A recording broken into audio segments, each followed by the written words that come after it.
سے آگے میں آج شام کیا سپلائی لائنز کھلنے سے پاک امریکہ تعلقات میں بھی نئی راہیں کھل سکیں گی؟ آئس کریم کھا کر کبھی کبھی دماغ فریز کیوں ہو جاتا ہے؟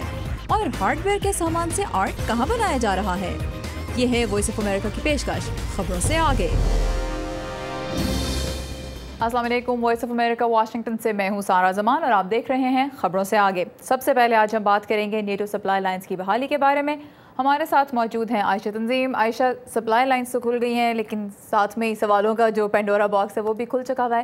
ایک ایشو یہ ہے کہ security of the supply lines, اس کے بارے میں کیا امریکہ کے پاس، خاص طور پہ واشنگٹن ڈی سی کے پاس کوئی پلان ہے کہ اس کو سیکیور کیسے کیا جائے گا؟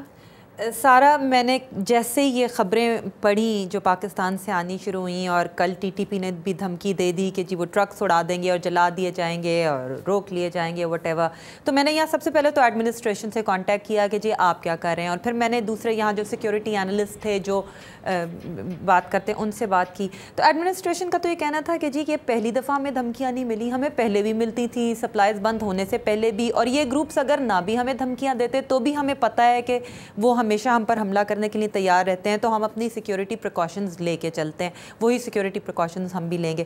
دوسری بات، میں نے جس اسٹریٹفورڈ سے فار ایگزامپل بات کی جو یہاں پہ ایک بڑا اسٹریٹجک تھنک ٹینک مانا جاتا ہے، تو اسٹریٹفورڈ کا یہ کہنا تھا کہ ان کی جو پہلے وہ کرتے تھے تو اس سے انہیں اندازہ ہے کہ یہ جو ٹرکس وغیرہ جلائے جاتے ہیں اس سے اتنا نقصان نہیں ہوتا کہ it can be a hindrance, so it's not a big issue. یہ بتائیے، آپ کا جو شو ہے ویب بیسڈ ایکسس پوائنٹ، بہت سے لوگوں کے لیے دیٹس اے چینل کہ وہ پاکستان میں ان کو جو سوال ہے امریکی حکومت سے وہ پوچھے جا سکتے ہیں۔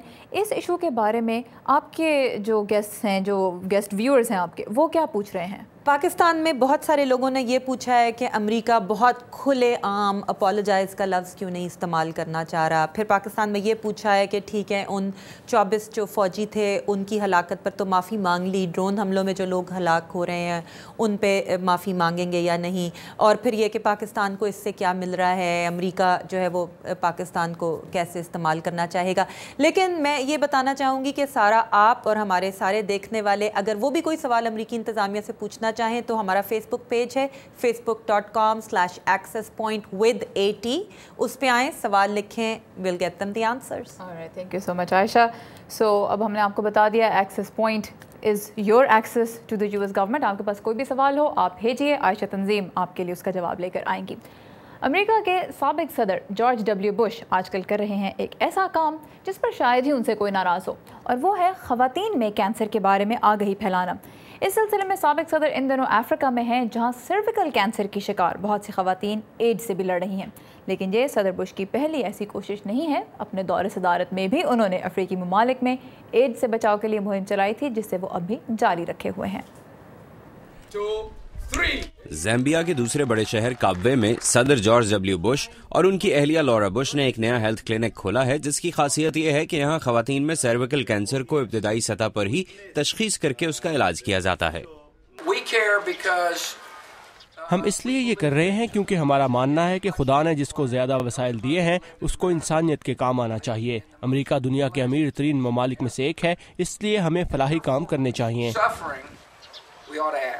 اپنے جارج ڈبلیو بش سینٹر اور شراکتی اداروں کے ذریعے سابق امریکی صدر نے 8.5 کروڑ امریکی ڈالر سرویکل کینسر کے پروگراموں کے لیے اکٹھے کیے ہیں۔ وہ کہتے ہیں کہ وہ اپنے دور حکومت میں دونوں پارٹیوں کی رضامندی کے ذریعے شروع ہونے والے پروگرام کی بنیاد پر مزید کام کرنا چاہتے ہیں۔ 2003 میں صدر بش کے اقدام سے 15 ارب ڈالر کی رقم سے علاج اور اینٹی ریٹرو وائرل ڈرگز لی گئیں تاکہ افریقہ میں HIV اور ایڈز میں مبتلا لاکھوں لوگوں کا علاج کیا جائے۔ سرویکل کینسر کے مریضوں کی تعداد کے اعتبار سے زیمبیا اس وقت دنیا بھر میں دوسرے نمبر پر ہے۔ اس کی وجہ یہ ہے کہ زیادہ تر خواتین جنہیں کینسر ہے وہ HIV میں بھی مبتلا ہیں، جس کی وجہ سے ان کا نظام مدافعت کمزور ہو چکا ہے۔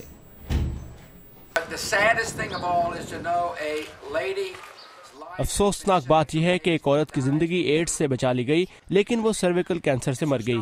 اس لیے زیمبیا میں بش سینٹر اپنے پارٹنرز کے ساتھ مل کر سرویکل کینسر کے خلاف لڑائی کرے گا۔ امریکہ میں صدر بش کے دور صدارت میں 11 ستمبر 2001 کے دہشت گرد حملوں، افغانستان اور عراق کی طویل جنگوں اور معاشی بحران پر اختلافی بحث جاری رہتی ہے، لیکن زیمبیا اور افریقہ کے بیشتر ملکوں میں انہیں لوگوں کی زندگیاں بچانے کی وجہ سے یاد رکھا جاتا ہے۔ ایک عورت نے صدر بش کو عزت دینے کی خاطر اپنے پیدا ہونے والے بیٹے کا نام جارج رکھا ہے۔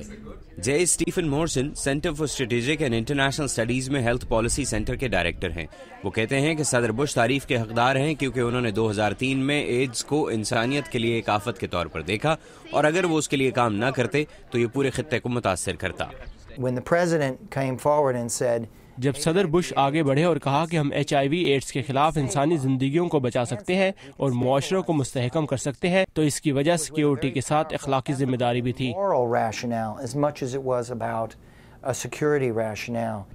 साबिक सदर बुश कहते हैं कि वो दुनिया भर में सेहत के मसाइल पर काम जारी रखेंगे। वो इसे प्यार की मजदूरी कहते हैं।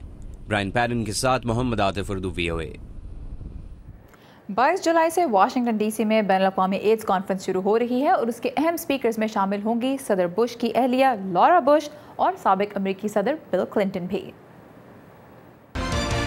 खबरों से आगे में अब देखिए पाकिस्तान के अहम मामलात पर आपकी अपनी राय। हम रख रहे हैं आपके सामने पाकिस्तान को दरपेश चैलेंजेस, जिनके हल के लिए आप अपनी तजावीज़ हमें भेज सकते हैं फेसबुक पर तहरीरी और वीडियो पैगामात के जरिए।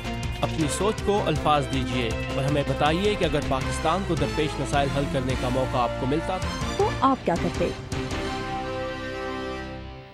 हमारे सेगमेंट आप क्या करते में इस मरतबा हमारा सवाल है कि पाकिस्तान में सेहत की सहूलतों और अस्पतालों में आपको किस किस्म के मसाइल नज़र आते हैं और अगर उन्हें हल करने का मौका मिलता आपको तो आप क्या करते। ये सवाल मेरे फेसबुक पेज पर भी आप पढ़ सकते हैं। यूज़र नेम है सारा जमान TV। आप अपना जवाब हमें तहरीरी और वीडियो पैगाम के ज़रिए दे सकते हैं। तो आइए मेरे फेसबुक पेज पर और हमें बताइए कि पाकिस्तान के निज़ाम सेहत के मसाइल हल करने का मौका अगर आपको मिलता तो आप क्या करते।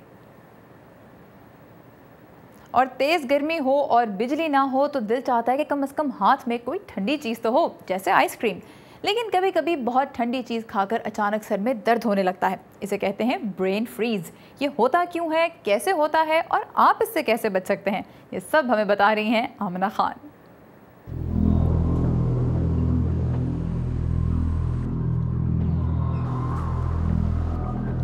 तेज धूप, सफ़ेद आसमान,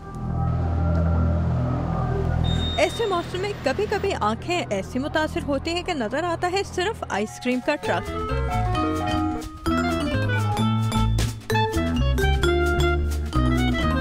लेकिन क्या आइसक्रीम है गर्मी का इलाज या ब्रेन फ्रीज या सर में शदीद दर्द की वजह?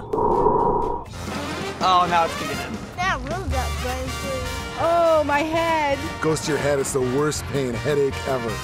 डॉक्टरों के मुताबिक जब आप आइसक्रीम खाते हैं तो उसकी ठंडक की वजह से आपके मुंह में एक नर्व मुतासिर होता है।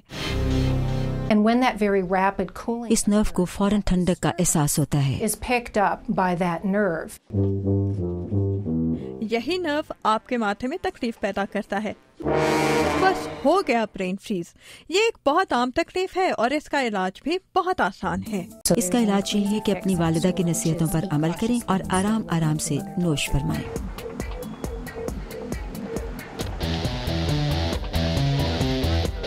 गर्मी का तो कुछ नहीं किया जा सकता और अगर कोई ठंडी चीज खाने का दिल चाहे तो उससे मना भी नहीं किया जा सकता। इस गर्मी में अगर दिमाग ही ठंडा रहे तो बड़ी बात है। बस ज्यादा ठंडा नहीं। Amina Khan, Urdu VOA, Washington. एक तरफ है लोग भूख से परेशान और एक तरफ है ये महान इंसान जो खा गए 10 मिनट में 68 हॉट डॉग्स। न्यूयॉर्क में हॉट डॉग्स खाने के इस मुकाबले में जीतने वाले को मिला पेट दर्द के अलावा $10,000 और एक मस्टर्ड बेल्ट का इनाम। और लंदन ओलंपिक्स मौका है हर मुल्क के खिलाड़ियों के लिए अपना लोहा मनवाने का।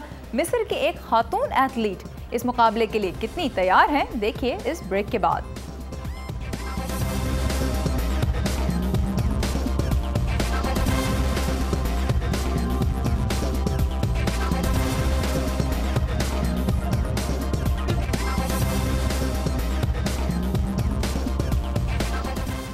Welcome back. ओलंपिक मुकाबले हैं एक ऐसा इवेंट जहां तरक्की याफ्ता और तरक्की पजीर हर मुल्क के एथलीट आ जाते हैं एक ही मैदान में और जीत का फैसला करती है मेहनत और किस्मत। मदीहा अनवर आपको मिलवा रही हैं मिस्र की एक नौजवान खिलाड़ी से जो अपने मुल्क के मुश्किल हालात के बावजूद तैयार हैं लंदन ओलंपिक्स में अपनी सलाहियतें मनवाने के लिए और सिर्फ एक नहीं 5 खेलों में। ملیے 24 سالہ پرعزم نوجوان مصری خاتون آیا میڈنی سے، جو بیک وقت تیراکی، گھڑ سواری، شمشیر زنی اور نشانہ بازی کی ٹریننگ کرتی ہیں اور لندن اولمپکس میں انہی 5 مقابلوں میں حصہ لیں گی۔ جب میں کسی کو بتاتی ہوں کہ میں بیک وقت 5 مقابلوں میں حصہ لینے کی تیاری کر رہی ہوں تو لوگ حیران ہو کر پوچھتے ہیں تم یہ کیسے کرو گی؟ ہمارے ہاں کہا جاتا ہے کہ جب آپ کچھ کرنے کا عزم کر لیں تو کوئی بھی کام بآسانی کر سکتے ہیں۔ ایک مسلمان خاتون ہونے کے ناطے سے وہ یہ تمام کھیل اپنے سر پر سکارف باندھ کر کھیلتی ہیں۔ مصر کی تاریخی تصاویر سے واضح ہوتا ہے کہ قدیم زمانے میں بھی مصر کے لوگ مختلف کھیلوں کے شوقین تھے، لیکن جدید مصر اولمپکس کے حوالے سے اپنی یہ قدیم روایت برقرار نہ رکھ سکا۔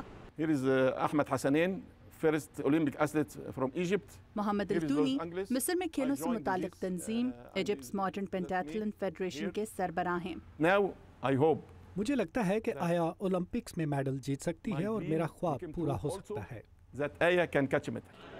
آیا افریقہ سے تعلق رکھنے والی بہترین خاتون کھلاڑی ہیں اور اس سال اولمپکس کے لیے ایک مشکل حریف بھی۔ اگر وہ جیت گئیں تو وہ ایسی کامیابی حاصل کرنے والی مصر کی پہلی خاتون ہوں گی، لیکن اس سال انہیں کچھ مشکلات کا بھی سامنا رہا۔ ان کی کمر پر چوٹ لگنے کے علاوہ لندن اولمپکس اس سال رمضان میں ہوں گے، جبکہ عالمی سوئمنگ فیڈریشن کے مطابق انہیں اسلامی طریقے سے پورا لباس پہن کر تیراکی کی اجازت نہیں مل سکے گی۔ گو کہ یہ اصول اسلام سے مطابقت نہیں رکھتے، لیکن پھر بھی آیا مقابلوں میں حصہ لینے کا ارادہ رکھتی ہیں۔ طارق النویہی ان کے تیراکی کے کوچ ہیں اور کہتے ہیں کہ سوئمنگ کا لباس محض تفریح کے لیے پہننا غلط ہے، لیکن سوئمنگ کے مقابلے کے لیے ٹھیک ہے۔ ٹریننگ کے لیے تیراکی کا روایتی لباس پہننے میں میرے نزدیک کوئی برائی نہیں، لیکن سب سے بڑی دشواری پچھلے 1.5 سال میں مصر کے حالات کی وجہ سے رہی۔ انقلاب کی وجہ سے سابق صدر حسنی مبارک کو اقتدار چھوڑنا پڑا اور ملک کے نوجوان اولمپئنز کے لیے وسائل میں کمی ہوئی۔ جس مہینے انقلاب آیا اس سے اگلے مہینے ہمیں ایک سپورٹس کیمپ میں جانا تھا۔ اس کے علاوہ مصر میں ایک ورلڈ کپ بھی تھا جو منسوخ کرنا پڑا۔ اسی طرح 2 مہینے گزر گئے، فنڈز نہ ہونے کی وجہ سے ہم کہیں نہیں جا سکتے تھے۔ ان مشکل حالات کے باوجود آیا نے پچھلے سال ہنگری میں ہونے والے ماڈرن پینٹیتھلن ورلڈ کپ میں سونے کا تمغہ جیتا تھا۔ وہ کہتی ہیں کہ کامیابی کے لیے معتدل رویہ اپنانا ضروری ہے۔ تبدیلی وقت کے ساتھ آہستہ آہستہ آتی ہے۔ ایسا نہیں ہوتا کہ میں بیک وقت 10 سیڑھیاں چڑھ جاؤں، مجھے ہر کام درجہ بدرجہ کرنا ہوگا۔ مصر میں جدید تاریخ میں پہلی مرتبہ فوجی حکومت کی بجائے جمہوریت اپنی جڑیں پکڑ رہی ہے اور ایک نئی تاریخ رقم ہو رہی ہے۔ آیا کو امید ہے کہ ان کے لیڈر تاریخ کے سبق کو یاد رکھیں گے۔ جیفٹ ویکس اور الزبتھ ایرٹ کے ساتھ مدیحہ انور، اردو VOA۔ آواز دوست انعامی مقابلہ میری کہانی۔ بہت ڈر لگتا ہے، پھر بچے لوگ کو مارتے ہیں، ایسا کرنٹ لگاتے ہیں۔ منتخب کہانیوں کو ہم آپ کی اپنی آواز میں اردو ریڈیو اور ویب پر سنوائیں گے۔ ہر ماہ 3 منتخب کہانیوں پر بڑے انعامات دیے جائیں گے، لیکن پروگرام میں نشر ہونے والی ہر کہانی کسی نہ کسی انعام کی مستحق ہوگی۔ کہانیاں بھیجنے کے لیے پاکستان میں ہمارا پتہ ہے میری کہانی، Voice of America Urdu service, PO box number 1353 یعنی 1353 اسلام آباد، پاکستان۔ مزید تفصیلات کے لیے urduvoa.com۔ لندن اولمپکس ترقی پذیر ملکوں کے لیے تو اپنی شناخت منوانے کا ایک اچھا موقع ہوں گے ہی۔ ان کھیلوں کے آرگنائزرز کو امید ہے کہ اس ایونٹ سے لندن والوں میں بھی کھیلنے اور زیادہ فٹ رہنے کا شوق پیدا ہوگا۔ یہ کہنا تو مشکل ہے کہ اولمپکس کے بعد اس سپورٹس سینٹر میں کتنے لوگ آئیں گے، جبکہ زیادہ تر برطانوی لوگ اپنے آپ کو فٹ رکھنے کی طرف مائل ہیں۔ لندن میں اولمپک پارک کے قریب لوگ اس حوالے سے مختلف آراء رکھتے ہیں۔ لوگوں کی دلچسپی میں اضافے کا آغاز ہو گیا ہے اور آپ دیکھ سکتے ہیں کہ اسکولوں میں اولمپکس کی تیاری کے لیے بچے بہت سی چیزیں کر رہے ہیں۔ اگر آپ کھیلوں میں کوئی دلچسپی نہیں رکھتے تو اولمپکس کی وجہ سے آپ کی کھیلوں میں دلچسپی کیسے بڑھے گی؟ یہ جو اربوں خرچ کر کے سہولتیں بنائی گئی ہیں، ان سے کھیلوں میں میری دلچسپی کیسے ہوگی؟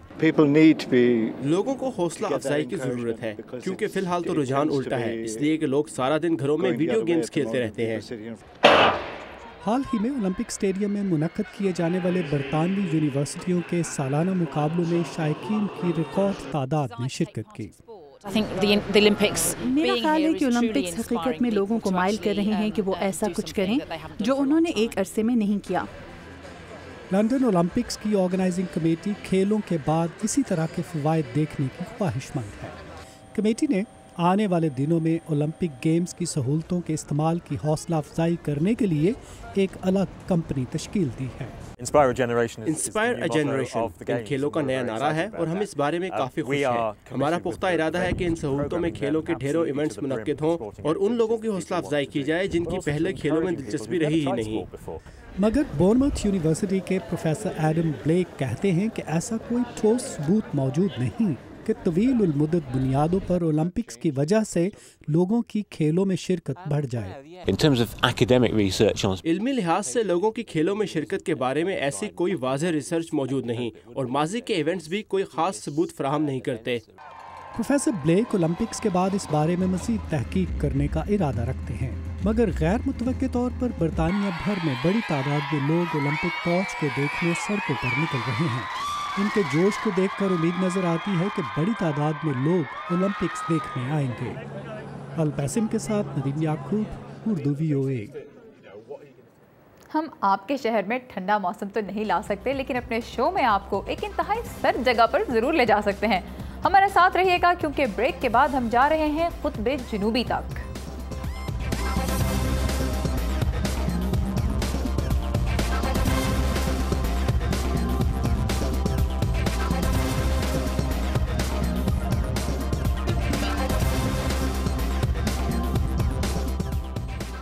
बर्फ़ की तहों में छुपा ग्लेशियर्स का घर कुतुब जुनूबी। एडवेंचर का शौक रखने वाले तो बहुत से लोग इस मकाम तक पहुंचना चाहते हैं, लेकिन उन सबको आज से 100 साल पहले ही पीछे छोड़ दिया था नॉर्वे के रोअल्ड एमंडसन ने। उनके तारीखी सफ़र की 100वीं सालगिरह के मौके पर नॉर्वे के ही एक और एक्सप्लोरर ने कोशिश की एमंडसन के नक्शे कदम पर चलने की। उनका ये तजुर्बा रहा कैसा, आइए देखते हैं। 1912 में बरतानिया के रॉबर्ट स्कॉट जब कुतुब जुनूबी पहुंचे तो उन्हें मिला एक सरप्राइज। नॉर्वे के रोअल्ड एमंडसन उनसे कुछ माह पहले ही वहां अपने मुल्क का परचम लहरा चुके थे।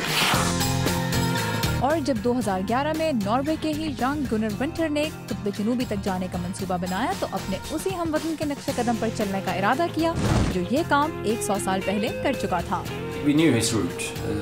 हमें इनकी किताबों और डायरी से पता था कि वो किस रास्ते से गए थे। उस सफर में एमंडसन की गाड़ी खींच रहे थे बर्फानी कुत्ते, लेकिन आज के इन एक्सप्लोरर्स ने ये सफर किया पैदल, पहले से भी ज्यादा आहिस्ता, और इसीलिए उन्हें मंजिल तक पहुंचने में एमंडसन से भी ज्यादा वक्त लगा। पहाड़ अब भी वही हैं और ग्लेशियर्स भी, और हमें हैरत हुई कि बर्फ भी बिल्कुल वैसे ही थी जैसे एमंडसन ने भी बयान की थी।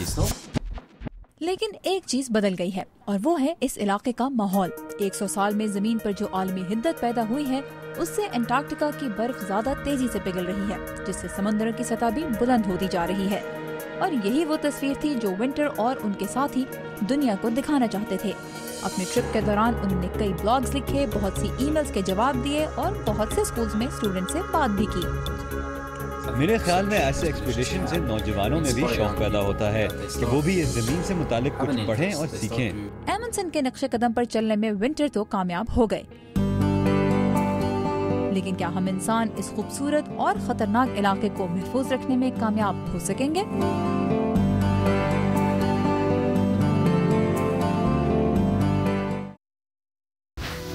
कोई अच्छी खबर? अगर आप चाहते हैं कि पाकिस्तान के बारे में अच्छी खबरें भी देखने को मिले तो फिर थाम लीजिए अपना कैमरा। उनके मुताबिक मुसलमान क्या सोचते हैं, क्योंकि अब सिर्फ हम आपके पास खबरें लेकर नहीं आएंगे बल्कि आप भी हम तक खबरें लेकर आएंगे और हम उन्हें दुनिया तक पहुंचाएंगे। तो अगर आपको मुआशरे में कहीं कोई खुशगवार तब्दीली नजर आई है या किसी ने कोई अच्छा काम किया है या आसपास के माहौल में बेहतरी लाने के लिए कुछ किया है तो उसकी मुख्तसर सी वीडियो बनाकर हमें भेज दीजिए। हम बेहतरीन वीडियोस को खबरों से आगे में नशर करेंगे। पूरी दुनिया इस पर और मुताबिकत के साथ काम कर रही है। तो फिर देर किस बात की, हमारी वेबसाइट community.urduvoa.com पर आइए, अपनी वीडियो अपलोड कीजिए और दुनिया को बताइए कि पाकिस्तान से अच्छी खबर क्या है। Voice of America Urdu service, कोई अच्छी खबर। और अब चलते हैं न्यूयॉर्क के इलाके ब्रुकलिन में, जहां है एक ऐसा हार्डवेयर स्टोर जो इन दिनों बना हुआ है एक आर्ट गैलरी। कैसे, ये आपको दिखाएंगे साकिब उल इस्लाम।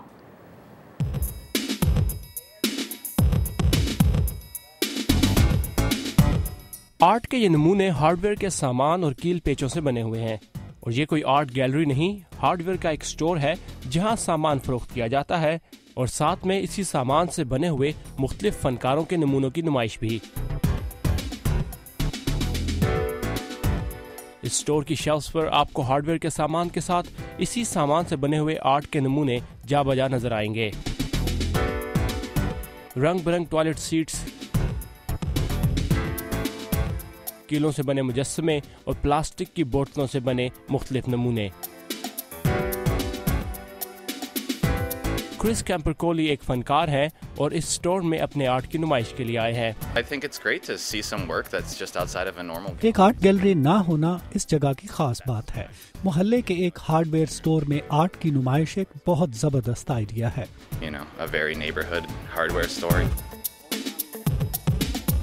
इस स्टोर में पेश किया जाने वाला आर्ट तखय्युलाती भी है और अनोखा भी। यहाँ आने वाले भी इस स्टोर की इनफरादियत से मुतासिर नजर आए। ये स्टोर इस कम्युनिटी में ये पैगाम पहुँचाने की कोशिश कर रहा है कि आर्ट हर मुआशरे के लिए जरूरी है, क्योंकि आर्ट एक आज़ाद मुआशरे की निशानी है। स्टोर में होने वाली नुमाइश मुफ्त है, लेकिन यहाँ पेश किया जाने वाला आर्ट बराए फरोख्त। स्टोर से होने वाली आमदनी से एक मुकामी म्यूजियम को चंदा भी दिया जाता है।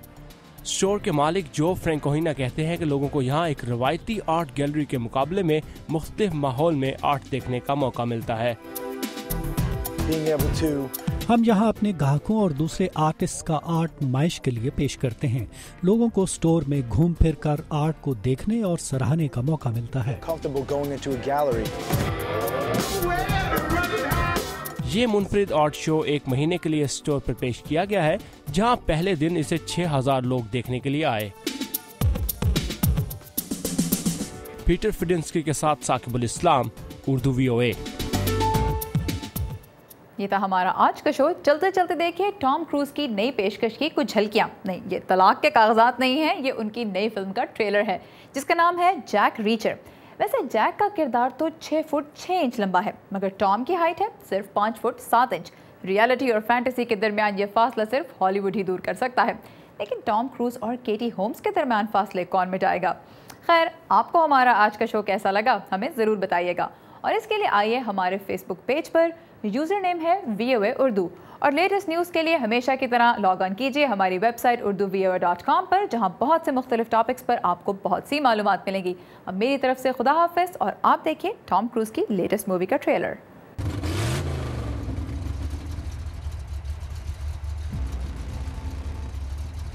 There's this guy. He's the kind of cop. At least he used to be. He doesn't care about proof.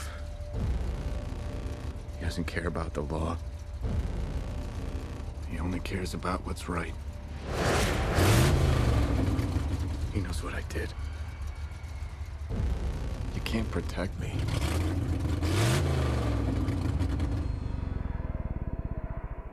No one can.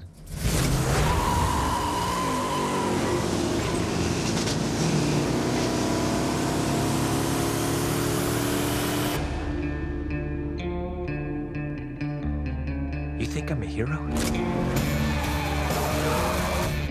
I am not a hero. And if you're smart, that scares you.